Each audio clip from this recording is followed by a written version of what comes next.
¿En qué tiempo estamos? Señales del fin. Señales de angustia, de gentes confundidas. Somos la generación del rapto.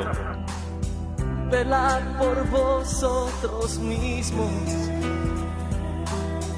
y en todo tiempo. El fin del tiempo para la iglesia en este mundo es inminente. Vamos a abrir entonces la Biblia en el libro de Apocalipsis y vamos a ir de una vez al capítulo 1.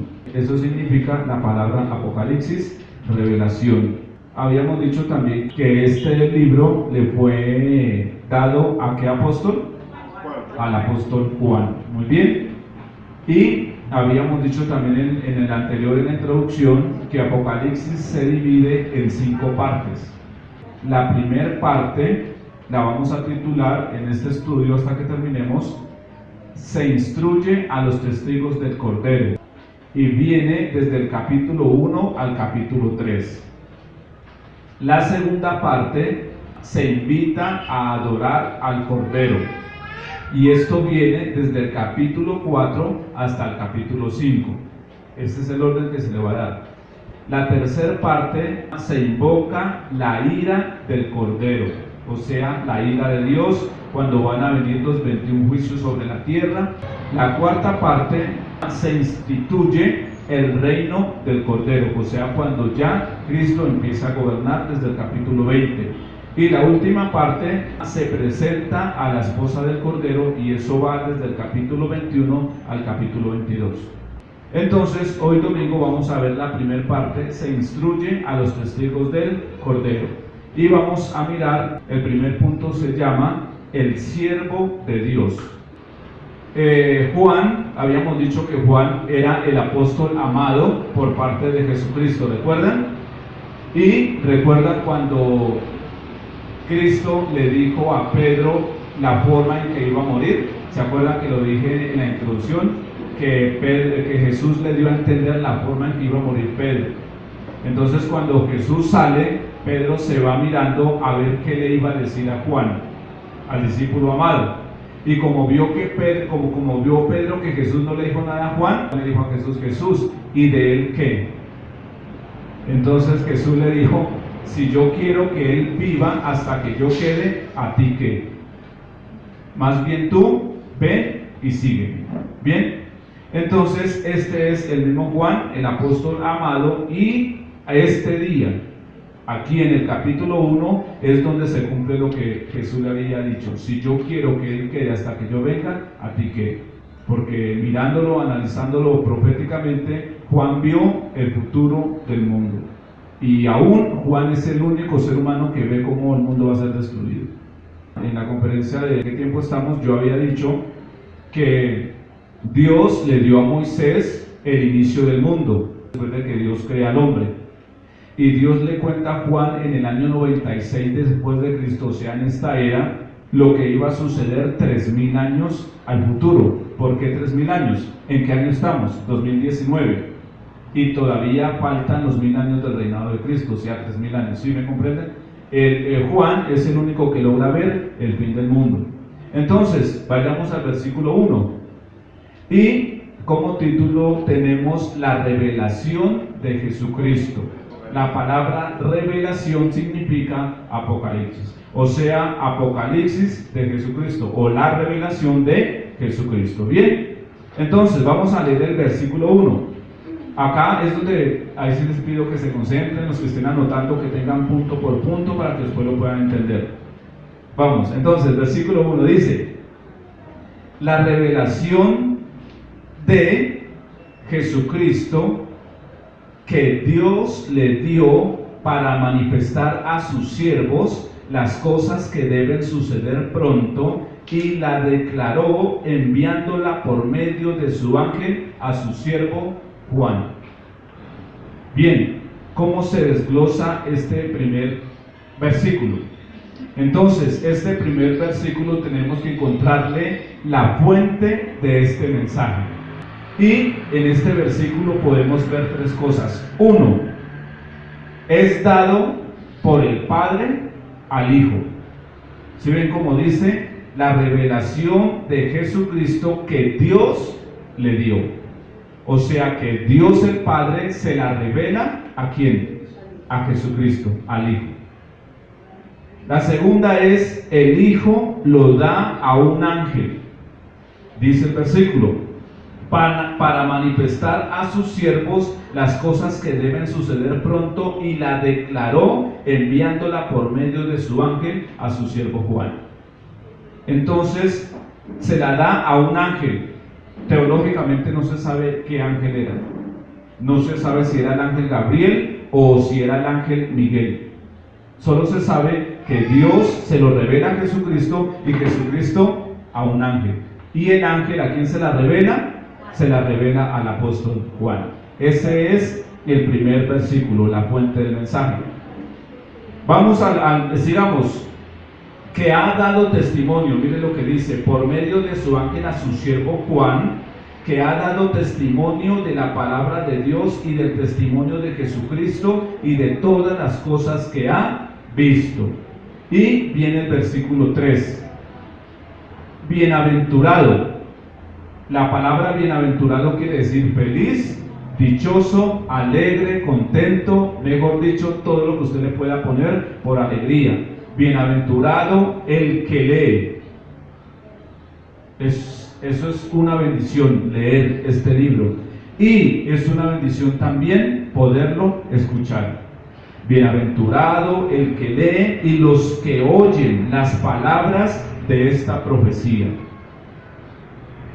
y guarda las cosas en ellas escritas. Y finaliza diciendo, porque el tiempo está ¿qué? El tiempo está cerca. O sea que nosotros somos bienaventurados al leer el Apocalipsis, y somos bienaventurados al escuchar Apocalipsis, y somos bienaventurados al guardar Apocalipsis. ¿Qué es guardar Apocalipsis? No es coger la Biblia y meterla en la biblioteca y dejarla allá. Guardar es cumplir todas las cosas que Él está diciendo acá. Bienaventurados. Amén. Entonces, la promesa de este mensaje está en la primera parte del versículo 3.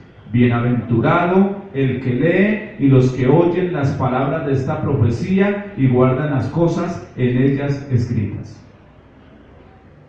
En Apocalipsis vamos a encontrar 8 bienaventuranzas. Y la primera bienaventuranza ya la vimos aquí. Bienaventurado el que lee y los que oyen. La segunda bienaventuranza la vamos a encontrar en el capítulo 14, versículo 13, donde dice, bienaventurados de aquí en adelante los muertos que mueren en el Señor. ¿Cómo así que bienaventurados los muertos que mueren en el Señor? Lo vamos a ver cuando lleguemos al capítulo 14. Tercera bienaventuranza la encontramos en el capítulo 16, versículo 15. Bienaventurado el que vela. La cuarta bienaventuranza la vamos a encontrar en el capítulo 19, versículo 9, donde dice, bienaventurados los que son llamados a las cenas de las bodas del Cordero. La quinta bienaventuranza, capítulo 20, versículo 6, bienaventurado el que tiene parte en la primera resurrección. Yo les había hablado de las resurrecciones, ¿recuerdan? Lo dije también en la introducción de Apocalipsis. Hay 3 resurrecciones. La primera, cuando la iglesia resucite, o cuando los muertos en Cristo resuciten, se encuentren con los que están vivos y juntos vayan a la presencia de Dios. La primera resurrección. La segunda resurrección es cuando Jesucristo venga en las nubes con la iglesia, más con los santos del Antiguo Testamento, más con los ángeles. Y viene, y en el momento en que se aparece en el cielo el resplandor de Jesucristo, va a coger al anticristo y al falso profeta y los van a lanzar vivos al lago que arde con fuego y azufre. El infierno ahorita es donde van las almas que no obedecen a Dios. Pero el lago de fuego es un lugar donde el infierno, la muerte, Satanás, los demonios y las personas que no obedecieron a Jesucristo van a ir a ese último lugar. Y quien va a estrenar el lago de fuego es el anticristo y el falso profeta. Entonces, cuando Jesucristo venga por segunda vez, que esa parte del rapto, ahí van a resucitar los santos del Antiguo Testamento. ¿Y quiénes van a resucitar también? Los cristianos que no se pudieron ir en el rapto y que murieron entregando la vida por Jesucristo. Ahí van a resucitar y dice que van a reinar con Cristo, ¿cuántos años? Por 1000 años. Esa es la segunda resurrección. Y la tercera resurrección, ya no hay nada que hacer, es en el fin del mundo. Toda persona que resucite en el fin del mundo es persona que está condenada al lago que arde con fuego y azufre. O sea que Caín, ¿cuándo va a resucitar? En la tercera resurrección. Bienaventurados los que tienen parte en la primera resurrección. Sexta bienaventuranza, capítulo 22, versículo 7. Bienaventurado el que guarda las palabras de este libro. Vuelvo y lo repito otra vez. Cuando la Biblia repite 2 veces algo, es porque hay que prestar atención. Y la séptima bienaventuranza la encontramos en Apocalipsis capítulo 22, versículo 14, donde dice: bienaventurados los que lavan sus ropas, para tener derecho al árbol de la vida y para que no anden desnudos delante de la presencia de Dios. Son las buenas acciones que hacemos como cristianos y es la santidad de nosotros. Bien, eso lo vamos a ver ya cuando estemos allá por allá en marzo. Bien, seguimos, versículo 3, ahí en Apocalipsis. Entonces ya leímos: bienaventurado el que lee y los que oyen las palabras de la profecía y guardan las cosas escritas, porque el tiempo que está cerca. O sea, que la razón de este mensaje, ¿cuál es? Porque el tiempo está cerca. Cuando la Biblia dice que el tiempo está cerca, se está refiriendo a un tiempo, a un lapso en el que Dios va a cumplir sus juicios. Y esto fue anunciado en el libro de Daniel. Vamos a Daniel capítulo 9, versículo 24. Dice así. Esto es para que tenga sabiduría. Bien, por eso hay que estar concentrados, despiertos y no nos hacen ganar del sueño. Cuando aquí hace calor, a todo el mundo le da sueño. Y cuando hace frío, les da sueño por el frío. y Dios me bendice a mí porque no me deja dar sueño. Bien, dice 24. Vea el misterio que hay acá. 70 semanas están determinadas sobre tu pueblo y sobre tu santa ciudad. Aquí el ángel le está hablando a Daniel, al profeta Daniel. ¿Daniel de qué país era? Daniel era del país de Israel, y la santa ciudad de Daniel, ¿quién era? La Jerusalén, lo que es Jerusalén. Entonces, 70 semanas están determinadas sobre tu pueblo, o sea Israel, y sobre tu santa ciudad, que es ahorita Jerusalén actual, la que está allí, para terminar la prevaricación y poner fin al pecado y expiar la iniquidad, para traer la justicia perdurable y sellar la visión y la profecía y ungir al santo de los santos. Sabe pues y entiende que desde la salida de la orden para restaurar y edificar a Jerusalén hasta el Mesías príncipe habrá 7 semanas, y 62 semanas se volverá a edificar la plaza y el muro en tiempos angustiosos. Y después de las 62 semanas se quitará la vida al Mesías, mas no por sí. Y el pueblo de un príncipe que ha de venir destruirá la ciudad y el santuario, y su fin será con inundación, y hasta el fin de la guerra durarán las devastaciones. Y por otra semana confirmará el pacto con muchos. A la mitad de la semana hará cesar el sacrificio y la ofrenda. Después, con la muchedumbre de las abominaciones, vendrá el desolador hasta que venga la consumación y lo que está determinado que se derrame sobre el desolador. ¿Quién entendió esa adivinanza?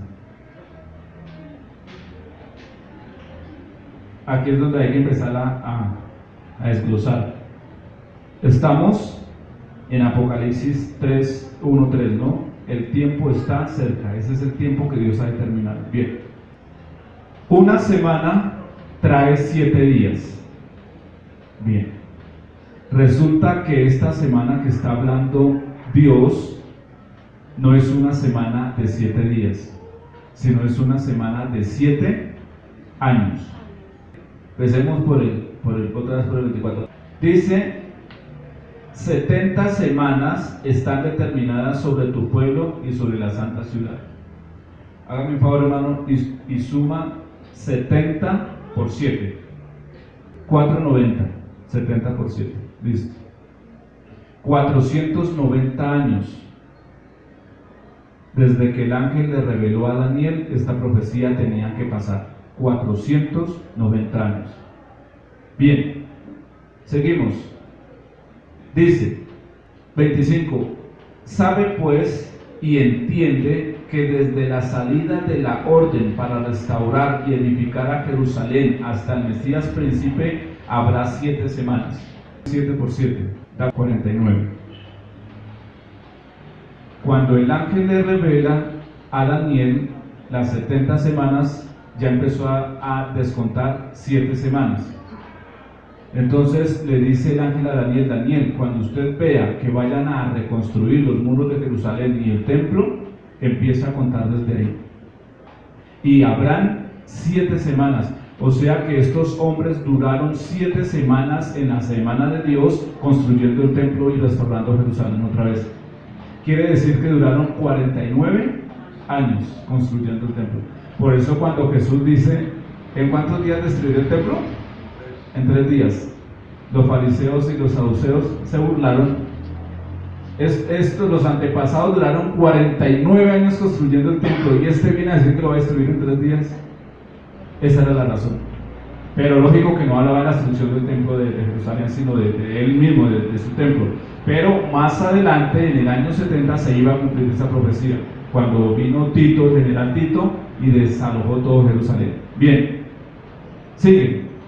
26. Y después de las 62 semanas se quitará la vida al Mesías. Llevamos 7 semanas, ahorita vienen 62. 62 más 7 igual a 69. Bien, entonces de la semana 1 a la semana 7 es lo que dura construyendo el templo. 49 años, listo.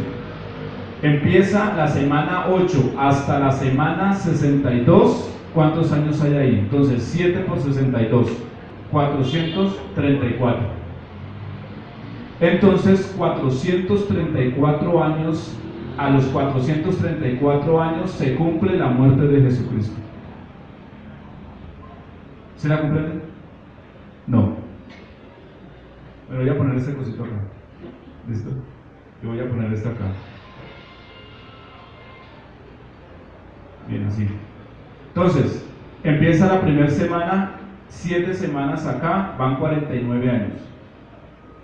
Cuando se termina de ya construido el templo, empieza a contar otra vez, y desde aquí hasta aquí tiene que pasar 62 semanas, 434. Aquí, en la semana o en el año 434, es cuando Jesucristo muere en la cruz del Calvario. Pero mire lo que falta acá. Llevamos 69 semanas, nos falta una semana. Versículo 27. Y por otra semana,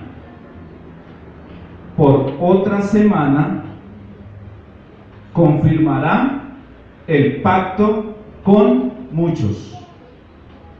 A la mitad de la semana hará cesar el sacrificio y la ofrenda. O sea que la semana 69 se cumplió cuando Cristo murió en la cruz. ¿Y sabe qué hizo Dios? Oprimió un botón, estoy hablando ya para que puedan entender, y puso pausa. Y es donde llega el tiempo de la gracia, el tiempo para la iglesia. Si miramos Daniel otra vez, ahí el ángel está diciendo a Daniel, Daniel, esto será para tu pueblo y para la santa ciudad. Ahí no está hablando que será para el mundo entero, solamente para el pueblo de Israel. Se acaba cuando Cristo muere y Dios le pone pausa. ¿Qué quiere decir? Que faltan 7 años, ¿cierto que sí? Claro. Son 70 semanas. Ya se cumplieron 69 semanas cuando Cristo muere. ¿Qué pasó con la otra semana? ¿Sabe Dios cuándo le va a volver a oprimir el botón para que continúe la otra semana? El día en que la iglesia sea arrebatada. Por eso dice ahí el 27, y por otra semana confirmará el pacto con muchos, a la mitad de la semana hará cesar. El anticristo va a hacer un pacto con el pueblo de Israel durante 7 años. ¿Listo? Este es el acuerdo de paz, vamos a firmarlo por 7 años. Cuando vayan los 3 años y medio, coge el acuerdo y lo rompe y empieza a perseguir a los judíos, empieza a perseguir a los cristianos que se queden y empieza a perseguir todo lo que se llame culto y él mismo se hará adorar. Ahí está, cuando Jesucristo venga y mate al anticristo, ahí se acabó la semana 70. ¿Sí la comprendieron? Bien, entonces esto es lo que quiere decir aquí cuando manda el versículo 3, porque el tiempo está cerca. El tiempo está cerca. Es el tiempo en el que Dios ha determinado, es la época en que Dios ha fijado cuando va a acontecer estos hechos. Bien, pero nosotros tenemos una bendición como iglesia. ¿Saben cuál es esa bendición? Ahora me devuelvo hacia atrás. Cuando Dios va a destruir el mundo por el diluvio, ¿cuántos eran creyentes? 8 personas nomás. Noé, la esposa. Los 3 hijos de Noé, 5. Y las 3 hijas de las esposas de Noé, 8 personas. Bien. ¿Cuántos habitantes habían sobre la tierra? Vamos a sacar un cálculo, así, hagamos volar la imaginación. El diluvio ocurrió en el año 2006. O sea, Dios crea a Adán, y si empezamos a contar desde Adán hasta que llega el diluvio, han transcurrido 2006 años. Ahora, en 2006 años, ¿cuánta población había? ¿Sí? Yo creo que más de millones, ¿cierto? Claro. Bien. De ese millones de personas que habían en ese entonces, ¿cuántas creían en Dios?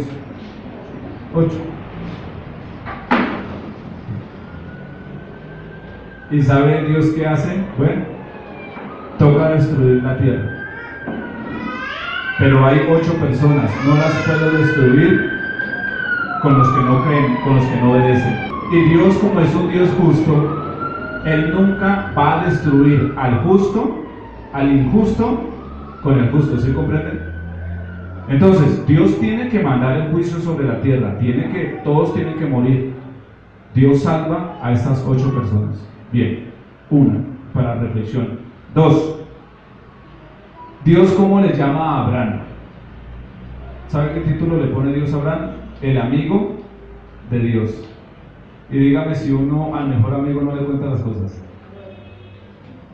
Entonces, cuando Dios visita a Abraham con los ángeles, que llegaron 3 hombres, ya cuando se iban a ir, Dios se hizo así, o le dijo a los ángeles: encubriré yo a Abraham lo que he de hacer.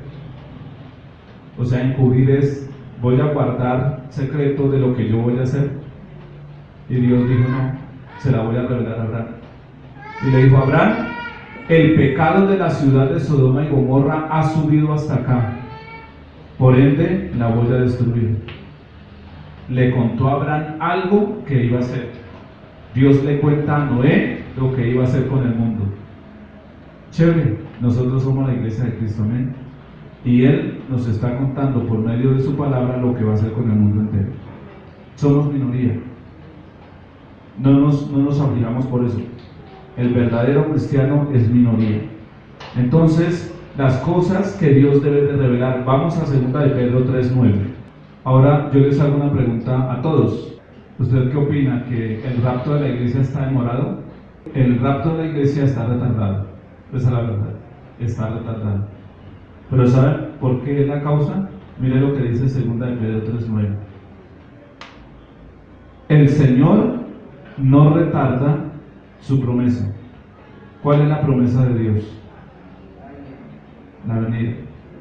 Jesús dijo: yo me voy a preparar moradas en el reino de los cielos, pero volveré y os tomaré a mí mismo. O sea que la iglesia es el cuerpo de Cristo. Me voy y tengo que volver para tomaros a ustedes mismos e irnos hacia la eternidad. Ahí estaba profetizando el arrebatamiento, no la segunda venida, el arrebatamiento. Entonces el Señor no retarda su promesa. Era esa promesa, el rapto de la iglesia, cuando Él venga por nosotros. Pero mire, según algunos la tienen, ¿por qué? Por tardanza. Es verdad, Él está retardado, pero esta es la causa. Sino que es paciente, ¿para quién? Con nosotros. Ahí no dice para el mundo.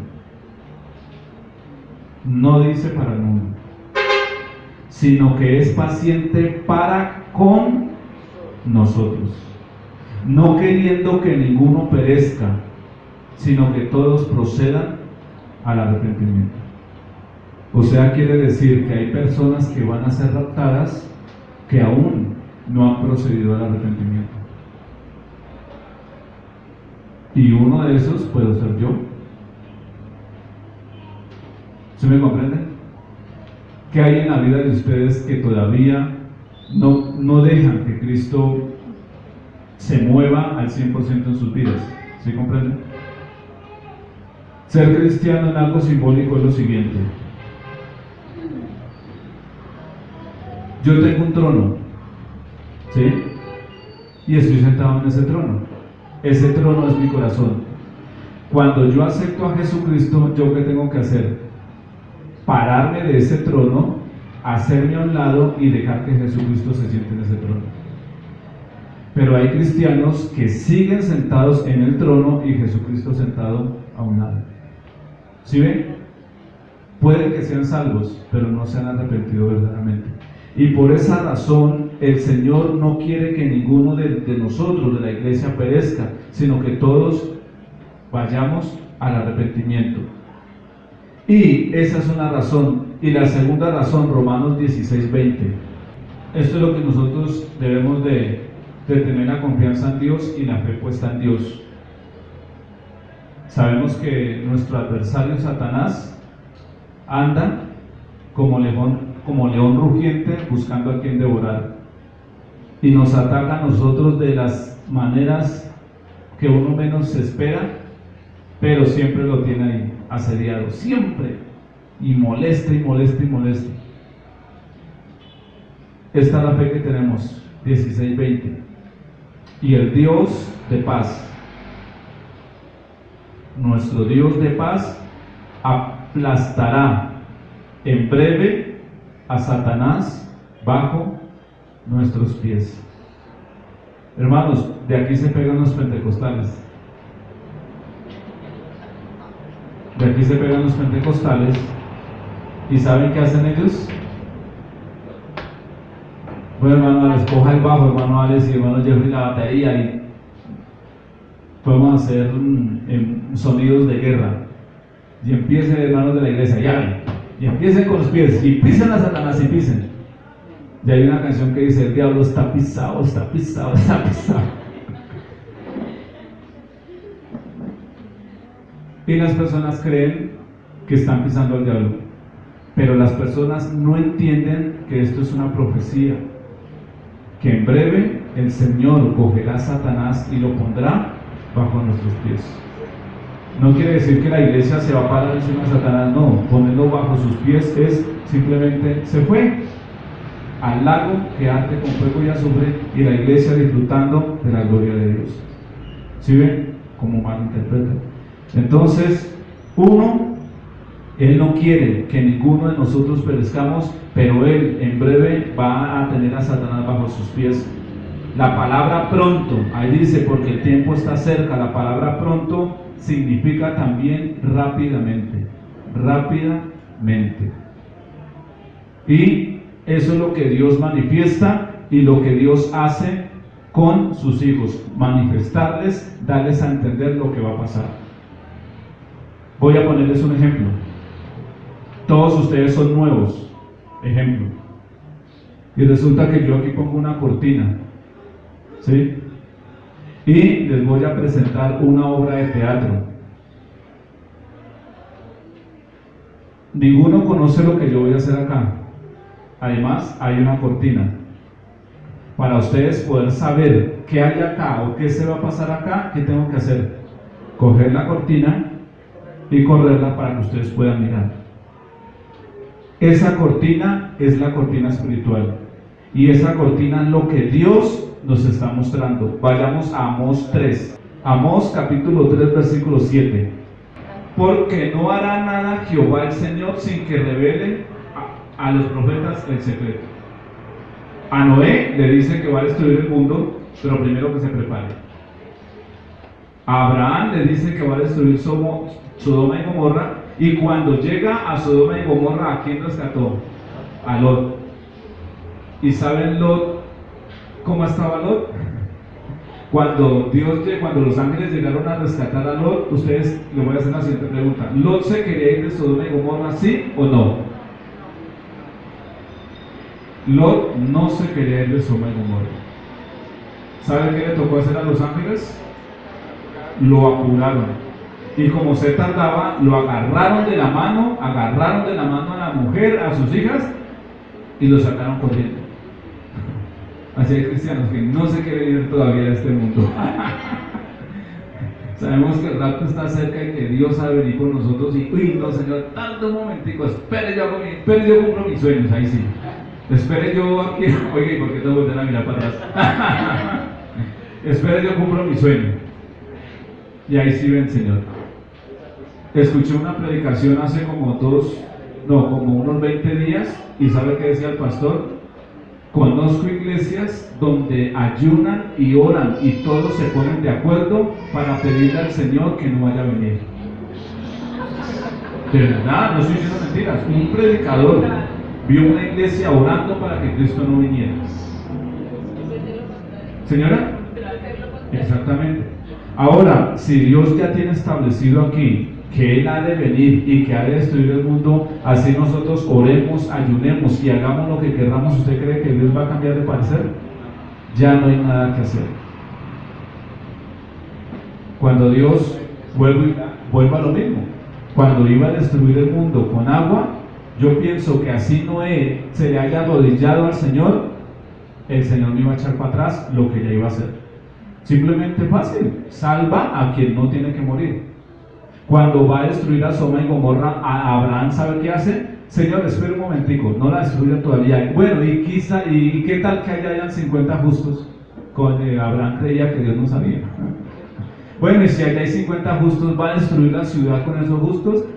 Si encontrare allí 50 justos, no la destruiré por amor a los 50. Y Abraham, ¿será que sí? Bueno, Señor, digamos que hayan 40. ¿Y hasta dónde bajó Abraham? Hasta 10. Y el Señor le dice: si yo encuentro 10, no la destruyo por amor a 10. Pero cuando llega, solo encontró uno nomás. Cumple el propósito que Dios ya había establecido: destruir, pero salva al que no tiene que morir. Igual, la gran tribulación se tiene que presentar a este mundo, la destrucción del mundo se tiene que presentar, pero va a salvar a la iglesia. Amén. Amós 3:7 entonces dice: porque no hará nada Jehová el Señor sin que revele su secreto a sus siervos los profetas. ¿Quién encontró Daniel 2:28? Dios revela los misterios de lo que ha de acontecer. Otra cita, Mateo 11:25. Te alabo, Padre, Señor del cielo y de la tierra, porque escondiste estas cosas de los sabios y de los entendidos y nos la ha revelado a nosotros. ¿Ustedes creen que un ateo ¿Un científico sabe lo que va a pasar cuando no cree en Dios? Lógico que no. Lo sabemos nosotros, los humildes, los pobres en espíritu, los que necesitamos de Dios. Y Lucas 8:10, a vosotros os es dado a conocer los misterios del reino de Dios, a la iglesia. Pero a nosotros se les habla por medio de parábolas, para que escuchando no entiendan, y para que mirando no vean. ¿Y cuál es su final? Perdición. Nosotros como iglesia tenemos ese privilegio, amén. Y ese privilegio lo tiene toda aquella persona que verdaderamente obedezca a Dios y siga a Dios, amén. 1:4, Apocalipsis, capítulo 1, versículo 4. Dice: Juan a las 7 iglesias que están en Asia, gracia y paz a vosotros del que es y que era y que ha de venir, y de los 7 espíritus que están delante del trono. Los receptores, ¿quiénes son? Va enviado a las 7 iglesias. Y cuando lleguemos allí a las 7 iglesias, vamos a mirar lo duro que Dios habla a cada iglesia y las épocas en que cada iglesia estaba en ese entonces. Bien, Dios les bendiga, hermanos. Sí, hermano Edison. Bendito Dios, te damos muchas gracias por este momento que nos brindaste, bendito Rey, de estudiar tu palabra, de aprender más de ella, de poder que tú, Señor, a través de tu siervo nos reveles tu palabra, bendito Dios, y lo que acontecerá, bendito Padre. Seas tú, Señor, enseñándonos a andar conforme a tus estatutos y andar en tu camino, Señor, y no apartarnos ni un solo instante de ti, sino prevalecer, permanecer en tu palabra, bendito Dios, porque el tiempo está cerca, Señor, y necesitamos estar preparados, porque en cualquier momento vienes, bendito Dios, por tu iglesia, bendito Padre. Nosotros lo creemos, bendito Rey, creemos que tú vendrás, Padre amado. Ayúdanos a estar preparados, bendito Dios, a que esa llama, ese aceite no se apague, sino que estemos sobrios y estemos velando, Señor, en los momentos de oscuridad, Padre amado. Ayúdanos, bendito Rey, a seguir tu camino, Padre amado, a andar conforme a tu palabra, bendito Rey. Gracias, Señor, le damos, bendito Rey. Amén y amén.